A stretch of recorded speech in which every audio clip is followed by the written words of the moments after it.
Ambika కావేరికి video పంపిస్తుంది. ఇంకా video చూసి కావేరి కుప్ప కూలిపోయి ఏడుస్తుంటుంది. అది చూసిన లక్ష్మి వచ్చి ఏమైంది కావేరి అని చెప్పి అడుగుతూ ఉంటే కావేరి ఆ ఫోన్ చూపిస్తుంది. ఇంకా ఆ వీడియో చూసి లక్ష్మి చూడలేక ఇబ్బంది కళ్ళు మూసుకొని చాలా బాధపడుతూ ఉంటుంది. ఇది ఎవరు చేశారు, ఇదంతా ఎలా జరిగింది అని చెప్పి చాలా బాధపడుతూ అడుగుతూ ఉంటుంది.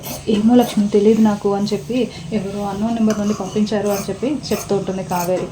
అందులో అంబిక పక్కకు వెళ్ళి వాయిస్ చేంజ్ చేసి ఫోన్ చేస్తూ ఉంటుంది.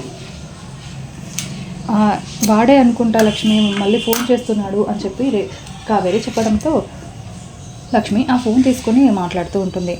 ఎవరు మీరు, అసలు ఏం కావాలి నీకు అని చెప్పి అడుగుతూ ఉంటుంది లక్ష్మి. అంటే మీరు ఏమైనా ఈ వీడియో ఎలా ఉంది, వీడియో మీరేమైనా నేను చెప్పింది వినకపోతే ఈ వీడియో సోషల్ మీడియాలో వైరల్ అవుతుంది అని చెప్పి అంబిక మాట్లాడుతూ ఉంటుంది. ఇంకా తనకేమో జెంట్స్ వాయిస్లో వినిపిస్తుంటుంది, వాయిస్ చేంజ్ చేసి మాట్లాడుతూ ఉండడం వల్ల.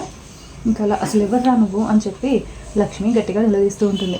నేనేం చెప్తున్నానో అదే చేయి అని చెప్పి అంబిక చెప్పడంతో ఇంకా లక్ష్మి వింటూ ఉంటుంది.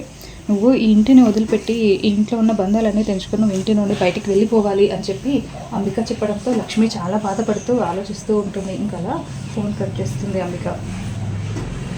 ఇంకొక గంటలో నువ్వు ఇంట్లో నుంచి వెళ్ళిపోకపోతే ఈ వీడియో నేను సోషల్ మీడియాలో అప్లోడ్ చేస్తాను అని చెప్పి బెదిరిస్తుంది. ఇంకా లక్ష్మి అలాగే అని చెప్పి ఫోన్ కట్ చేస్తుంది. ఇంకా చాలా బాధపడుతూ ఏడుస్తూ విహారితో గడిపిన జ్ఞాపకాలన్నీ, విహారితో పెళ్లి జరిగిన విషయం అంతా కూడా గుర్తు చేసుకుంటూ బాధపడుతూ ఏడుస్తూ ఉంటుంది. ఇంకా కావేరిని లోపలికి తీసుకుని వెళ్ళి పర్లేదు కావేరి నువ్వేం భయపడకు నేను చూసుకుంటాను అని చెప్పి చెప్తుంది.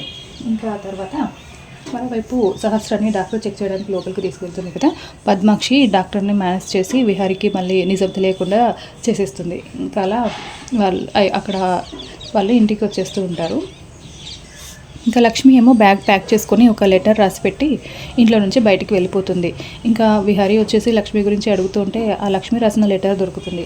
అందులో నాకు ఇంటితో ఉన్న బంధుత్వాన్ని వదిలేసుకొని నేను వెళ్ళిపోతున్నాను, నా కోసం ఎవరు వెతకకండి అని చెప్పి లెటర్ రాసేసి వెళ్ళిపోతుంది. ఆ లెటర్ చూసి పద్మాక్షి అందరూ ఇంకా హాల్లో ఉంటారు. విహారీ వాళ్ళ తాతయ్య వాళ్ళందరూ కూడా వస్తారు. ఇంకా అంబిక ఆ లెటర్ పట్టుకొని లక్ష్మిని బాగా తిడుతూ ఉంటుంది.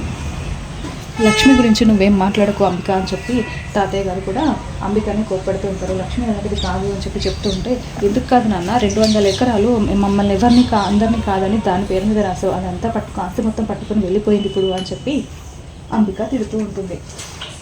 ఇంకా యమున ఏమో నాన్న విహారీ ఎక్కడ ఉన్నా లక్ష్మిని నువ్వే వెళ్ళి తీసుకురాగలరా, పాపమ్మ ఇక్కడ ఎంత ఇబ్బంది పడుతుందో ఏమో అని చెప్పడంతో ఇంకా విహారీ నేను ఎలాగైనా తీసుకొస్తానమ్మా అని చెప్పి ఇంట్లో నుంచి బయలుదేరి వెళ్తూ ఉంటాడు.